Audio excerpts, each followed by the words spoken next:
¿Cómo contar la historia de Europa?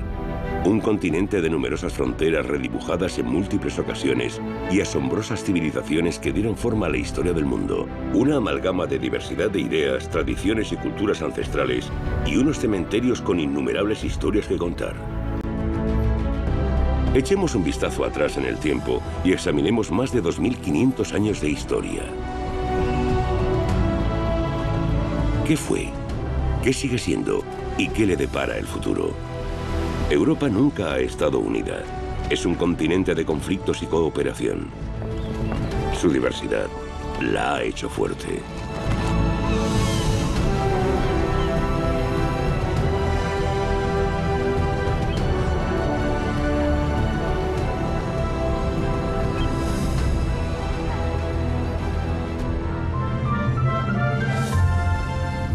Roma, la ciudad eterna, o Città Eterna, como la llaman los romanos.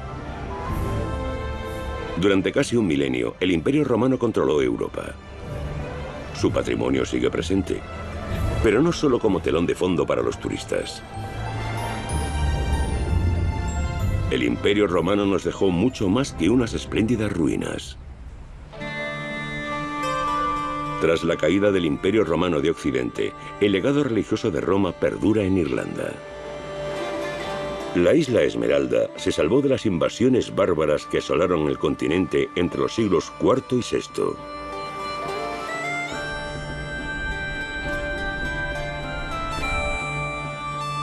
Los cristianos celtas se instalan en el extremo occidental de Europa, preservando su fe lejos de toda influencia extranjera. En Irlanda, crean una mezcla única de paganismo y cristianismo. Sus monasterios, como el de Clonmacnoise, son el origen de la cristianización de la Europa bárbara. Todo comienza con un monje en el siglo V. Patricio, hijo de un oficial romano y de una mujer gala. Vive como devoto cristiano entre paganos celtas. Según cuentan, este enciende una hoguera en la colina de Slane, en la víspera de Pascua del año 433. Una provocación, pues en la colina de Tara, druidas celtas realizan una celebración pagana con su propia hoguera.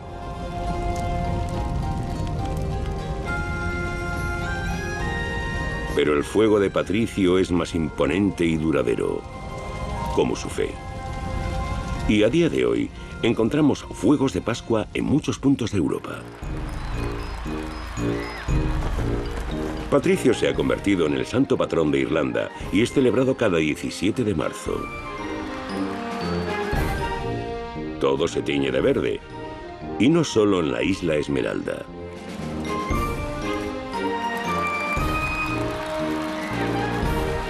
El Día de San Patricio se celebra en todo el mundo.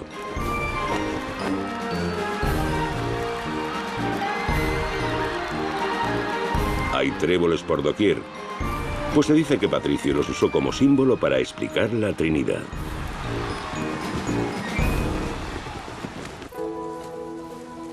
Patricio es el primero de muchos misioneros irlandeses. Alrededor del año 590, Columbano y sus discípulos abandonan Irlanda para llevar su religión a Europa.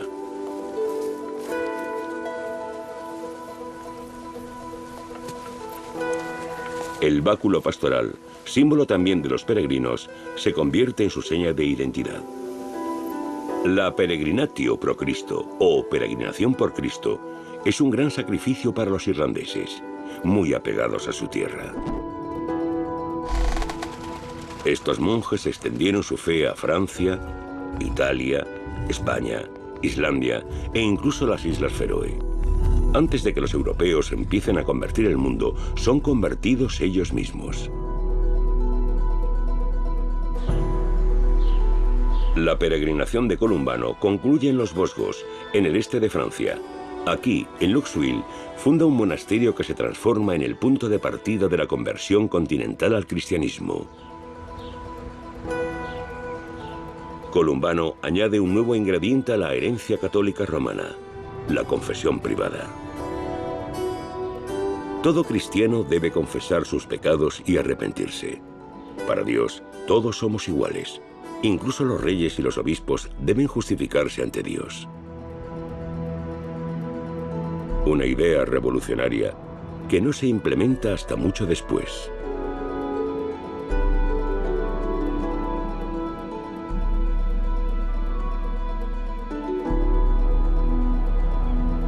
Columbano y su discípulo Galo viajan al lago de Constanza. Aquí, el occidente pagano se aferra tenazmente a sus cultos. Al principio, los dos monjes y su misión son ignorados.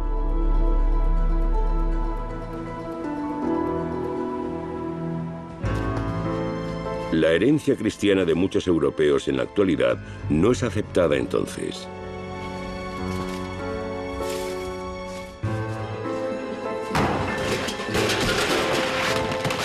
Según cuentan, los monjes pasan a destruir y arrojar sus iconos al lago. Una forma de conversión bastante destructiva, pero nada inusual entonces. Desde ese momento, la campana llama a la oración.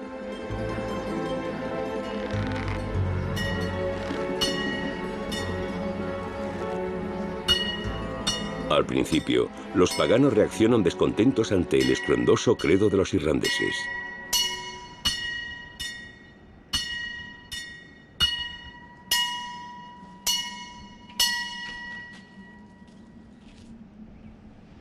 Debemos imaginar esta como una misión de buenas obras, más que como una misión basada en la difusión del Evangelio. Sin embargo, hay que tener en cuenta que la cristianización fue un proceso muy largo y que solo se puede hablar de un auténtico éxito del proselitismo en cuanto a una verdadera conversión interior hacia Dios en la plena Edad Media, en los siglos XI y XII. Hoy, Europa ya está acostumbrada al sagrado ruido de las campanas. Este forma parte del sonido de Europa.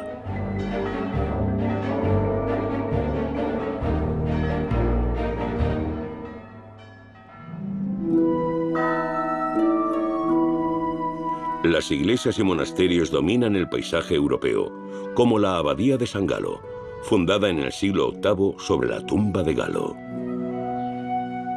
Pero no son solo monumentos de fe, sino también archivos de conocimiento.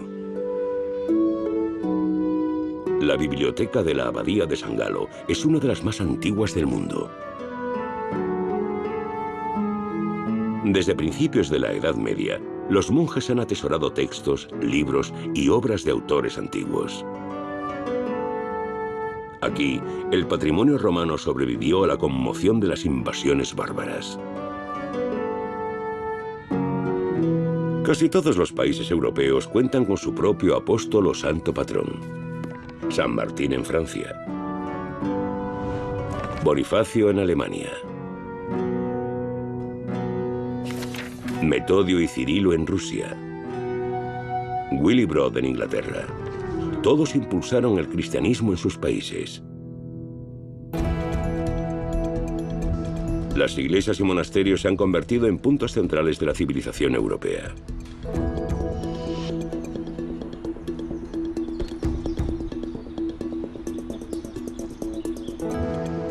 Aquí, la tradición cristiana se mantiene viva. Por ejemplo, en la abadía benedictina de María Laach, de la actual Alemania. Los monjes viven bajo la regla de San Benedicto desde el siglo VI. Su hora et labora, o reza y trabaja, determina su vida cotidiana, de la que forma parte también una lectura sofisticada. Los monjes medievales no solo leen escritos religiosos, sino también obras de filósofos y científicos griegos y romanos. Esta mezcla de cristianismo y erudición antigua ha dejado huella en la cultura europea y ha moldeado el pensamiento occidental hasta nuestros días. Los monasterios desempeñaron un papel crucial en la historia de la cristiandad occidental, pues conservaron y transfirieron el conocimiento de la antigüedad y se convirtieron en centros de estudio. Y en segundo lugar, fueron de suma importancia en la colonización y el cultivo de la tierra. Este ha sido el caso desde el principio, pues los monjes se retiraron a zonas con pocos o ningún asentamiento para llevar a cabo su estilo de vida ascético. Dales a los monjes un bosque salvaje y pronto verás espléndidas iglesias y asentamientos humanos. Escribió una vez el poeta y novelista alemán Theodor Fontane. Los monjes hacen cultivable cualquier tierra.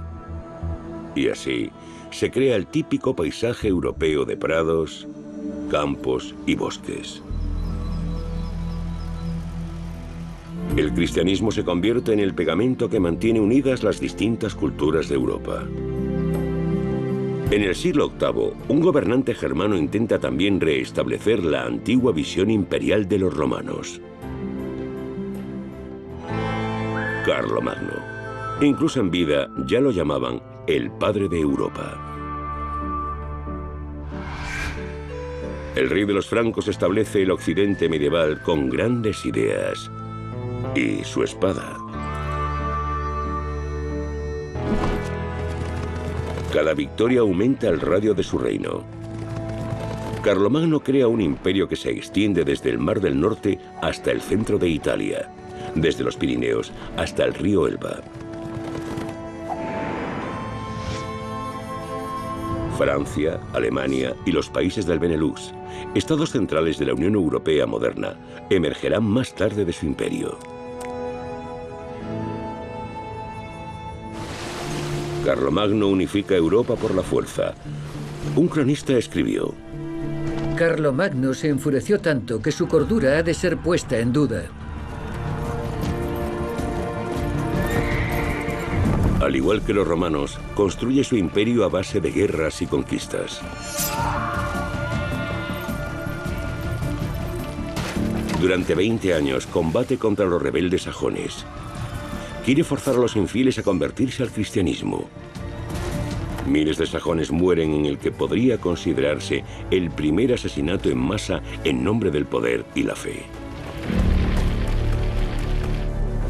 En aras de la paz, el líder sajón, Viduquindo, se somete y es bautizado en el año 785.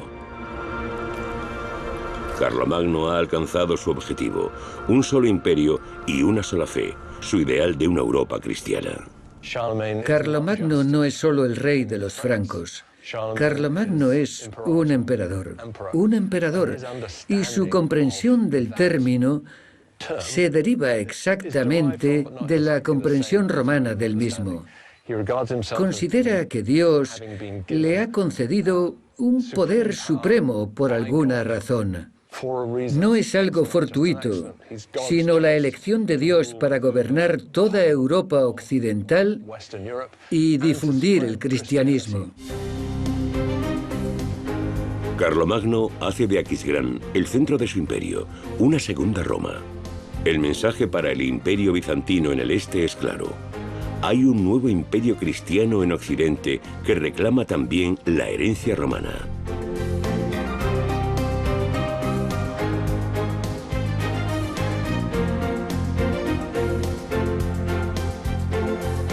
Carlomagno quiere revivir el legado de los romanos en todos los ámbitos de la vida. Aquisgrán, su capital, es el centro del llamado Renacimiento carolingio. Aquí, el rey franco avanza en sus ambiciosas reformas de educación, cultura y ciencia.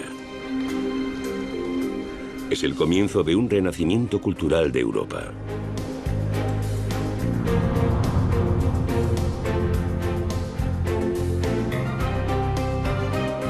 Un nuevo estilo arquitectónico llamado románico es el signo visible de este cambio que dota a Europa occidental de una apariencia común. Sus monumentales edificios de piedra incluyen elementos romanos y cristianos. Las catedrales románicas copian las salas de columnas de los antiguos templos.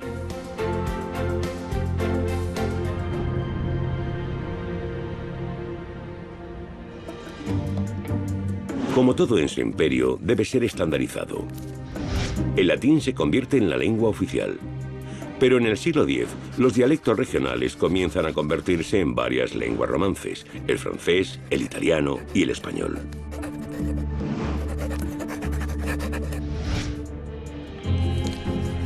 Los franceses montan un cheval, los italianos un cavallo y los españoles un caballo.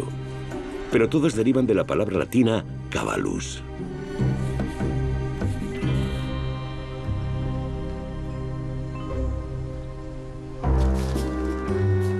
Bajo Carlomagno, Europa occidental se convierte en una sola unidad económica. Con el fin de impulsar el comercio, aprueba el primer decreto europeo sobre tierra y comercio para mejorar el control y aumentar la productividad. Nada se deja al azar, incluso el cultivo de frutas y verduras es regulado. Es como si los burócratas actuales de la Unión Europea hubieran imitado a Carlomagno. Además, mucho antes del euro, ya existía una moneda única, el denario de Carlomagno.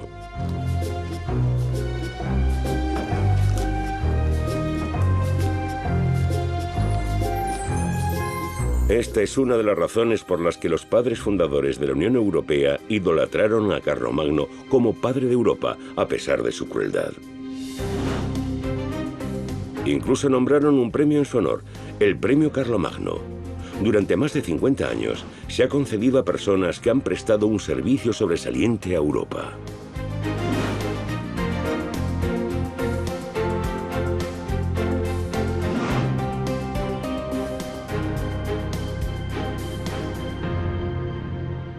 Carlomagno no era el gobernante de toda Europa occidental. Sin embargo, fue importante porque contribuyó a la unificación cultural de un gran imperio, lo que representa la base de la cultura y la ciencia subsiguientes en Europa. En otoño del año 800, Carlomagno y sus tropas cruzan los Alpes.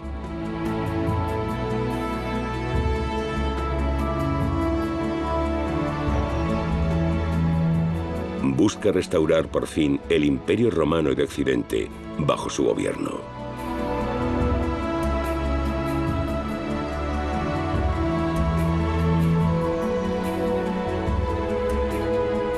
Carlomagno hace del Papa su aliado.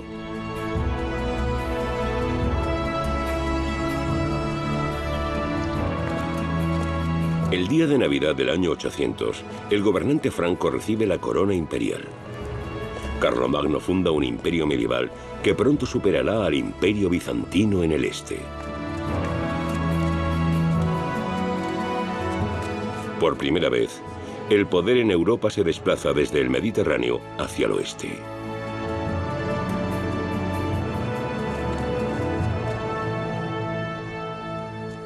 El propio Carlomagno no se consideraba europeo en absoluto. Se veía a sí mismo como germano y aceptaba la herencia romana. Eso es importante. No es una herencia europea, sino romana. Y además, su reinado se ve restringido al oeste, un momento que no fue interpretado hasta más tarde como cierto precedente de la futura Unión Europea.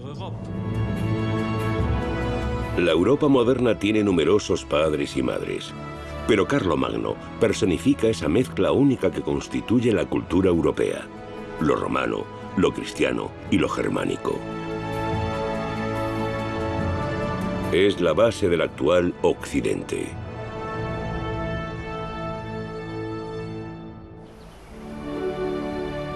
Desde la Edad Media, Santiago de Compostela ha sido uno de los lugares de peregrinación más importantes del cristianismo, aparte de Roma y Jerusalén.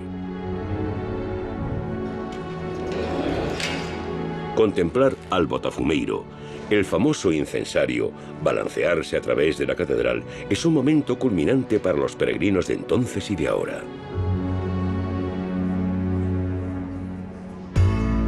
En la cripta se adora la tumba de Santiago Apóstol. Sus restos fueron supuestamente hallados aquí en el siglo IX. Es a estas reliquias a las que esta ciudad en el extremo de Europa debe todo su significado. El norte de España es un puesto de avanzada cristiano en esa época, pues el sur está ocupado por musulmanes. El auge del Islam comienza en la Meca. Según la tradición, el profeta Mahoma funda aquí una nueva religión en el siglo VI. Lo que Dios le había revelado quedaba recogido en el Corán. Tras la muerte de Mahoma, Sus seguidores difunden el Islam por toda la península arábiga adyacente. Con sangre y armas se apoderan del norte de África, Egipto y Palestina, gobernados por el cristiano Imperio Bizantino. En el siglo VIII, los árabes y bereberes del norte de África se dirigen también a Europa.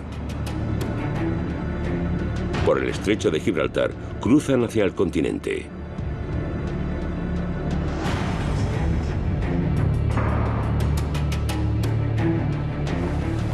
En verano del año 711, una flota de 30.000 combatientes arriba a la costa sur de España. Desde aquí, los ejércitos musulmanes conquistan toda la península ibérica. Aquí gobiernan un imperio, Al-Ándalus, durante casi un milenio. Un período increíblemente largo durante el que Europa sufre crueles guerras y opresión. Pero también una larga era de intercambio pacífico entre Oriente y Occidente, la Media Luna y la Cruz. Al-Ándalus representa el apogeo de la cultura, la ciencia, la filosofía y la tecnología europeas. La herencia islámica no solo moldea Al-Ándalus, sino que penetra en el corazón de la península ibérica. La guitarra no es la única importación de Oriente, sino una de muchas más.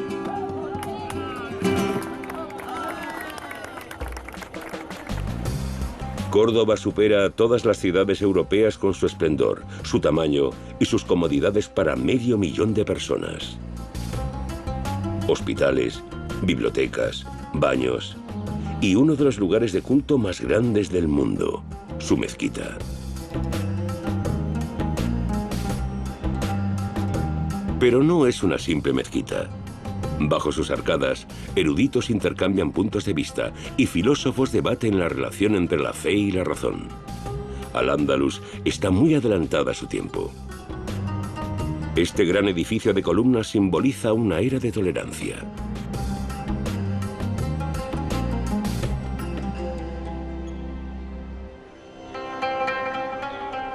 Los judíos pueden practicar su religión en el Califato de Córdoba, a diferencia de cualquier otro lugar de la Europa medieval, siempre que paguen un impuesto especial. La mayor comunidad judía del continente vivía aquí.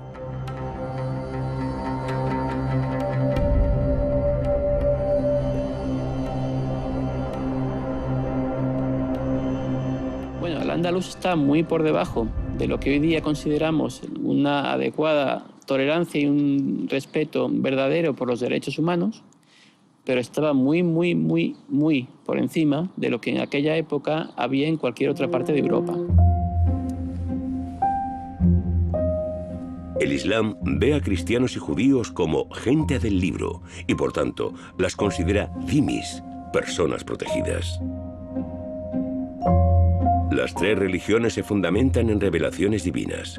Al-Ándalus se convierte en un crisol de Oriente y Occidente, de religiones y culturas.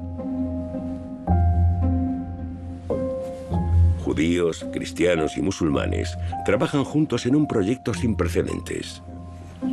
Las bibliotecas de Al-Ándalus poseen más libros que el resto de Europa occidental. Y también albergan cientos de obras antiguas que se perdieron en Europa a principios de la Edad Media. Obras médicas, matemáticas y filosóficas se traducen aquí del árabe al latín. Y así es como el conocimiento antiguo regresó a Europa. Entre otros factores, esta gran transferencia de conocimiento desencadena el Renacimiento, el redescubrimiento de las antiguas raíces de Europa. Un famoso fresco en el Vaticano lo demuestra. Entre la multitud, un filósofo árabe. Los traductores de Al-Ándalus sientan las bases para las ciencias europeas.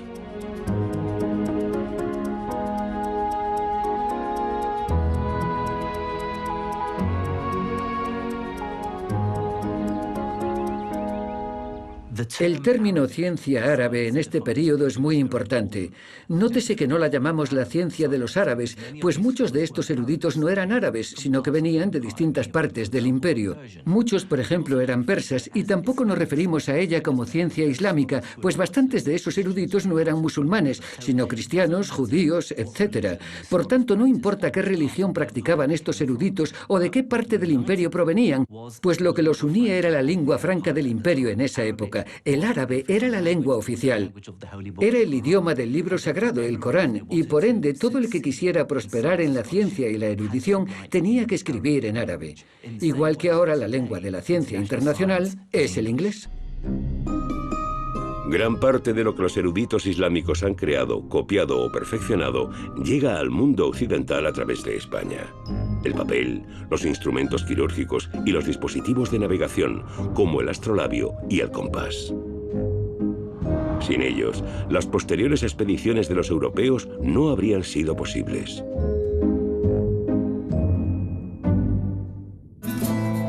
Incluso los molinos de viento. Las máquinas más antiguas de la humanidad llegan a Europa con los árabes. Sus ruedas de paleta suponen una revolución. Forman parte de un sofisticado sistema de riego que transformó una zona árida en un floreciente paisaje. Derrochadoras fuentes solo buscan complacer los sentidos, signo de lujo y opulencia.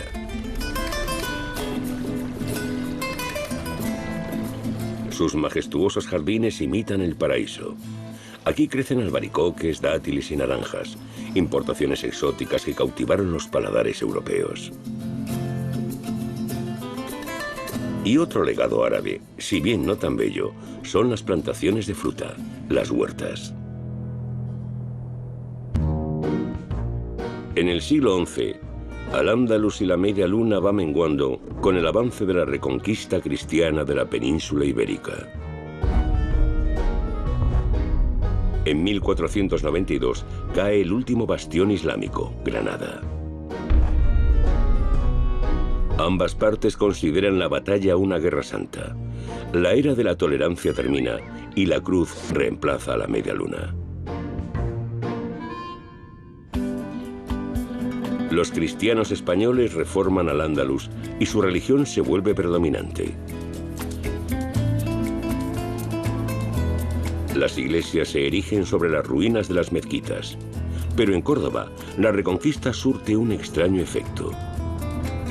Decenas de columnas de la mezquita son retiradas para construir una catedral cristiana en el centro de la mezquita, una imagen que no agrada a todos. Habéis construido algo que ya existe en otras partes y destruido algo único. La mezquita catedral de Córdoba es ahora un símbolo de cómo Europa ha derrocado el legado islámico. Sin embargo, el mundo occidental no solo se basa en la cultura cristiana. Discutir sobre la Europa cristiana siempre ha sido muy ideológico y es peligroso hacerlo de manera simplificada.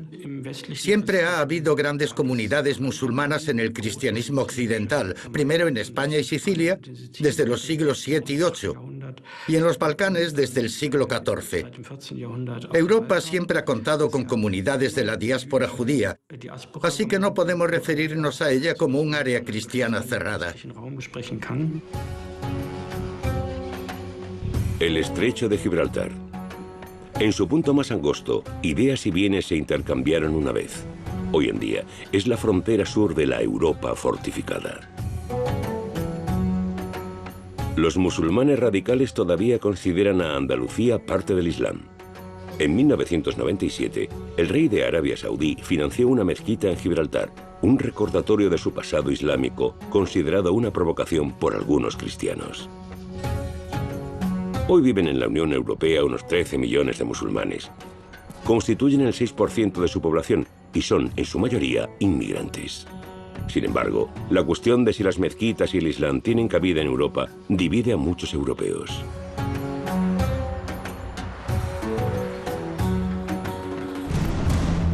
Esta tensión se remonta al siglo XI, cuando estalla una guerra religiosa. Los musulmanes radicales conquistan Oriente Medio y se apoderan de Jerusalén. Saquean la Iglesia de la Resurrección e impiden a los peregrinos cristianos entrar en Tierra Santa.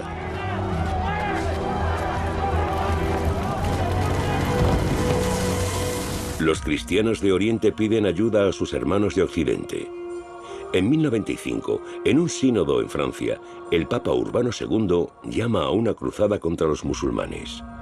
Sus lugares sagrados en Jerusalén debían ser liberados de aquellos indignos no creyentes. Esta era profundiza la división entre el cristianismo y el islam y causa odio y distanciamiento en ambos bandos. El Papa promete que los pecados de los que blandan las espadas serán perdonados. Miles de caballeros de toda Europa responden a su llamada. Esta peregrinación armada es la mayor operación militar de la época. Por primera vez, un enemigo común une a los europeos. Se conforma una identidad común. Solo unos pocos del ejército cruzado sobreviven a sus esfuerzos y tras 4 largos años llegan a su anhelado destino, Jerusalén.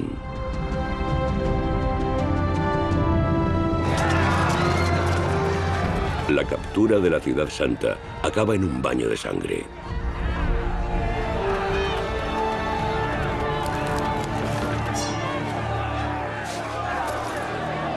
Las guerras en nombre de Dios traen muerte y destrucción una y otra vez, tanto antes como ahora.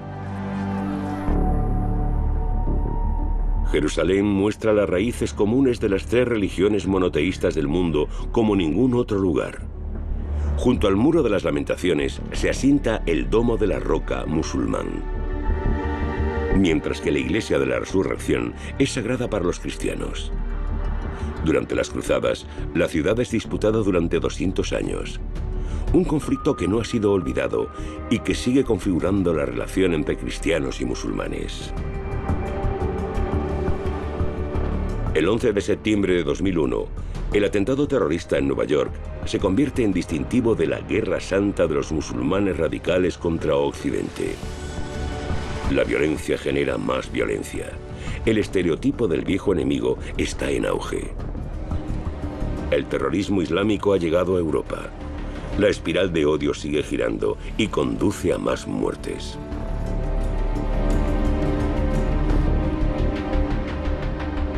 Europa enarbola la bandera de lo que parece ser un nuevo destino común.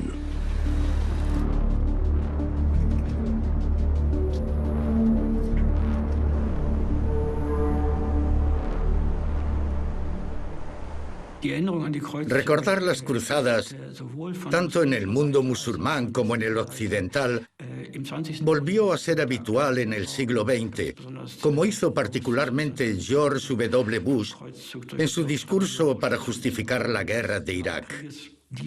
Este enfrentamiento encubre qué coaliciones cambiantes y qué conflictos se han dado, así como qué simbiosis a largo plazo ha existido bajo el dominio cristiano y musulmán en Tierra Santa. En 1204, otro ejército de cruzados abandona Europa occidental. Pero la avaricia y la sed de saqueos motiva más a los peregrinos armados que la religión. La ruta a Jerusalén pasa por el Bósforo hasta Constantinopla, con sus iglesias y palacios repletos de tesoros.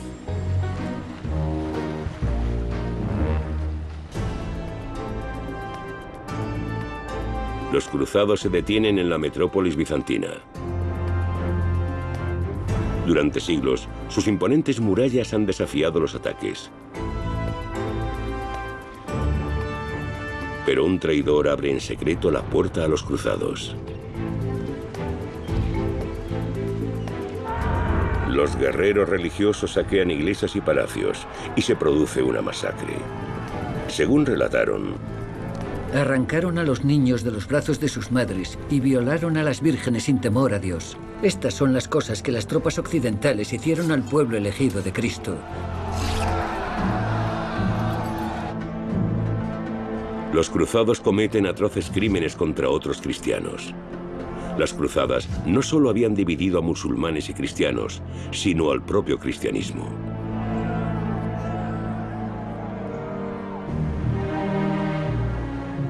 A Occidente no le gusta recordar que el botín de Constantinopla sigue sin ser devuelto.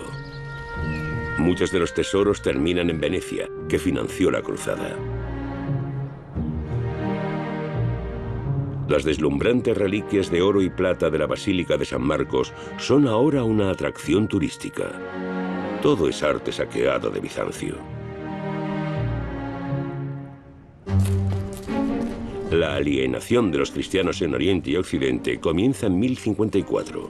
Es entonces cuando una delegación papal de Roma visita Bizancio para presentar el interdicto del Papa. Cuestiones religiosas y litúrgicas llevaban un tiempo siendo discutidas. Los sacerdotes en Bizancio pueden casarse, no hay celibato como en Roma. Las misas se ofician en griego aquí, pero en latín allá. Aunque se tratan sobre todo sutilezas, como el uso de pan de masa fermentada en la Eucaristía o de obleas sin levadura.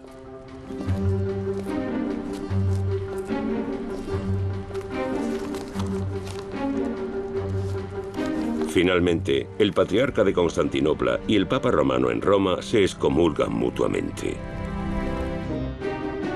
El cristianismo se divide en dos bandos opuestos: los cristianos ortodoxos en Oriente y los cristianos católicos en Occidente, algo conocido más tarde como el Gran Cisma. Ambas confesiones llevan desunidas desde casi 1000 años.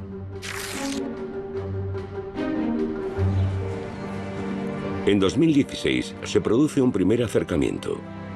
El Papa y el patriarca ruso se reúnen en Cuba.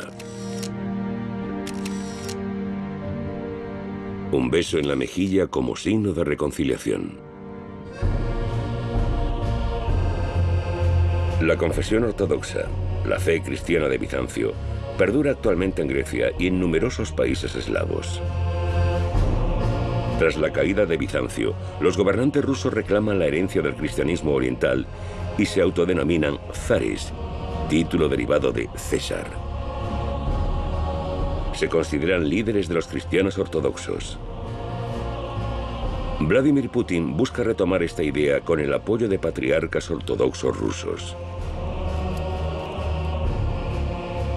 En Occidente, la Iglesia y el Estado se separan diligentemente, pero en Rusia se cultivan estrechos vínculos entre líderes políticos y religiosos.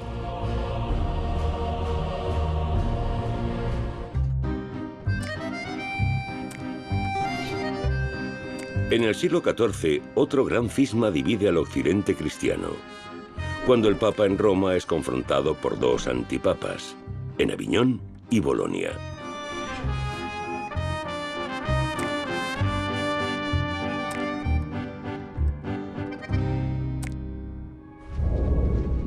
Un predicador de Praga, Jan Hus, quiere poner fin a la división de la cristiandad occidental e intenta reformar la Iglesia desde dentro.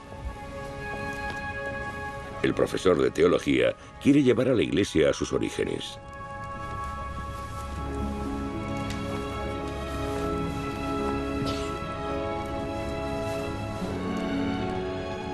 La única autoridad que reconoce es la palabra de Dios, la Biblia, no al Papa.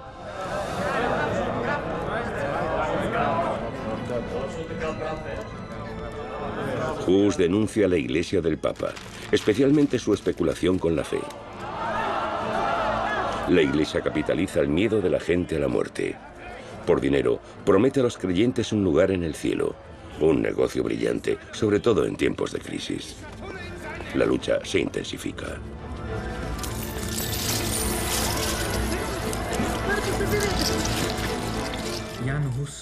En primer lugar, Jan Hus fue un reformador religioso que vivió en tiempos muy difíciles, gobernado por 3 papas rivales. Esto modeló su postura respecto a la Iglesia. Cuando vio la corrupción de los líderes clericales y seculares, miró hacia Cristo con mayor autoridad, lo cual dio paso a fuertes tensiones con las autoridades de la Iglesia, pero también con las autoridades seculares. Al clero le importuna a ese sacerdote que cuestiona la autoridad del papado. De todos, es Juan XXIII, el antipapa de Bolonia, quien defiende a la Iglesia del hereje de Praga.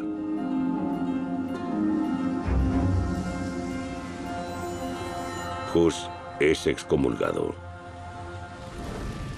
Primero, sus escritos son quemados en nombre de la justa fe. Pero como escribiría después el poeta alemán Heinrich Heine, allí donde queman libros, acaban quemando seres humanos.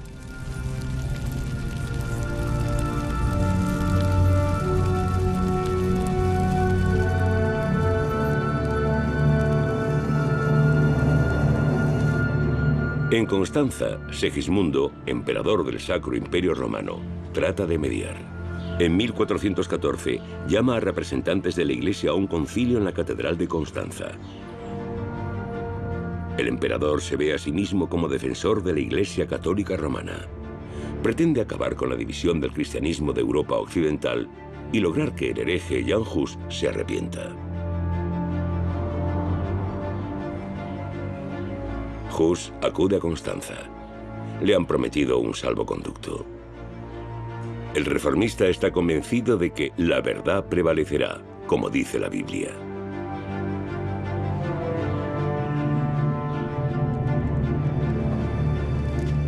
Tan pronto como llega, Hus es despojado de la libertad prometida y es sometido a juicio. La Iglesia da ejemplo con él. Tras semanas de interrogatorios y tortura, es quemado vivo el 6 de julio de 1415.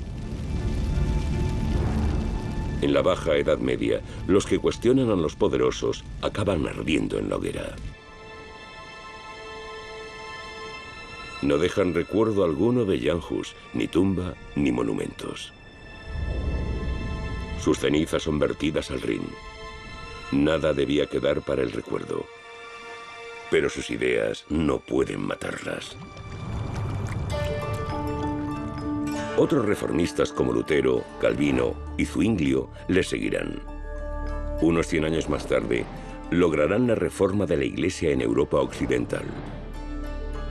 Hasta el siglo XIX, Hus no es representado como un héroe nacional checo. La verdad prevalecerá. En la lucha contra el comunismo, Václav Havel retoma la vieja consigna. Esta vez con éxito. Ahora, el verdadero Hus ha sido redescubierto no como ejemplo nacional, sino moral. Hasta ahora no nos habíamos remontado a lo esencial del legado de Hus. Diría que a principios del siglo XXI, en ese laberinto de malos usos e interpretaciones de los siglos pasados, intentamos redescubrir la verdad de Jan Hus, también en dimensiones éticas. Actualmente, la mayoría se ha cansado de batallas religiosas.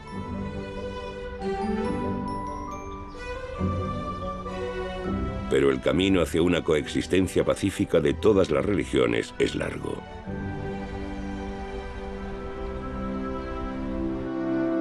En 1618, los conflictos religiosos en Europa alcanzan su clímax, comenzando en Praga.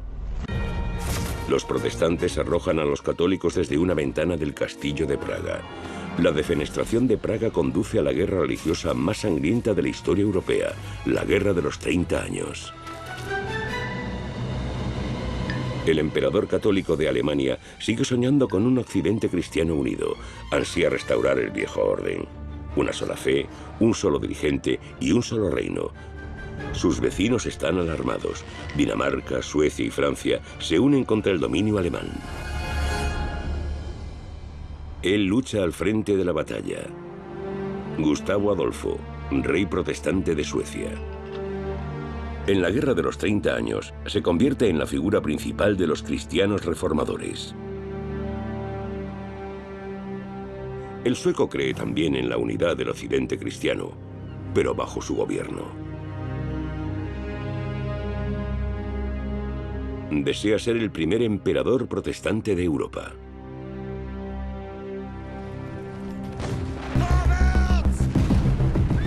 La guerra lleva librándose más de una década cuando Gustavo Adolfo interviene.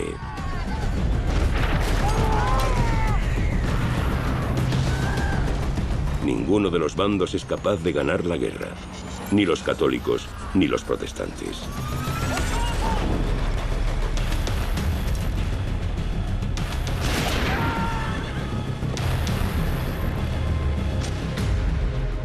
Gustavo Adolfo muere en el campo de batalla. Europa no puede unificarse por la espada o por la fe. Una idea que llega demasiado tarde para el rey sueco. En el siglo XIX, el lugar de su muerte se convierte en un lugar de peregrinación protestante, un monumento. Los suecos recuerdan hoy a su rey con poco patetismo, pero mucha pastelería, sobre todo en Gotemburgo. Su muerte se conmemora anualmente con unos especiales pasteles el día de Gustavo Adolfo. Una dulce manera de olvidar los amargos días de la Guerra de los 30 años.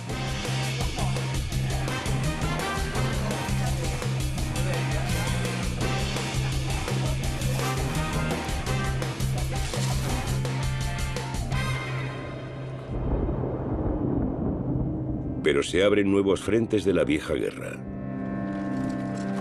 Tras los suecos, los franceses se unen a la lucha contra el Sacro Emperador Romano Germano en 1635. Ahora, los católicos luchan contra los católicos. La guerra ya no trata de religión, sino de poder, y en su curso mueren hasta 7 millones de personas en Europa. El conflicto interno del cristianismo occidental plantea interrogantes. ¿Qué significa que cada denominación retenga la verdad para sí misma y todos luchen constantemente? ¿No están engañándose a sí mismos? ¿No se puede superar esto nombrando nuevos valores? Esta es una consecuencia del período de la Reforma, la Ilustración. La ciudad alemana de Münster marca un hito en el viaje de Europa hacia la razón.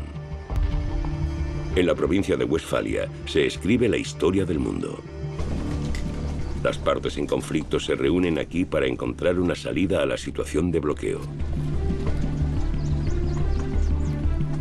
Después de 30 años de guerra, todos están al límite. Protestantes y católicos por igual. El agotamiento fuerza la tolerancia. La unidad del occidente cristiano no es más que una ilusión. Una sola fe, un solo dirigente y un solo reino. Este ideal ya no une a los europeos. Los delegados del primer Congreso de Paz del continente buscan una nueva fórmula. Con la Paz de Westfalia, crean una nueva Europa en 1648. En lugar de dominar, se esfuerzan por lograr un equilibrio de poder. En el siglo XVII evolucionó una nueva definición de Europa, una nueva idea de Europa. La Guerra de los 30 años, 3 décadas de sangriento conflicto, es seguida por la reorganización del continente. Los pensamientos de paz y equilibrio cobran más importancia y el concepto que se les ocurre es la nueva Europa. La Paz de Westfalia pone fin a las guerras religiosas en Europa. A partir de ahora, cada país puede elegir su propia religión, también dentro del Sacro Imperio Romano. La mayoría de europeos considera que la fuerza alemana es la mayor amenaza para el equilibrio de poder, de modo que el poder del emperador queda restringido. En el siglo XVII, la paz de Europa se basa en la diversidad, no en la unidad. La Unión Europea es el proyecto de paz de nuestro tiempo. Los europeos intentan actuar diplomáticamente, a pesar de sus diferencias. Lo que los divide hoy no es la fe, sino el dinero. Desde la introducción del euro surgen nuevos conflictos. Algunos líderes y expertos asumen que Alemania será la gran beneficiada de la moneda común.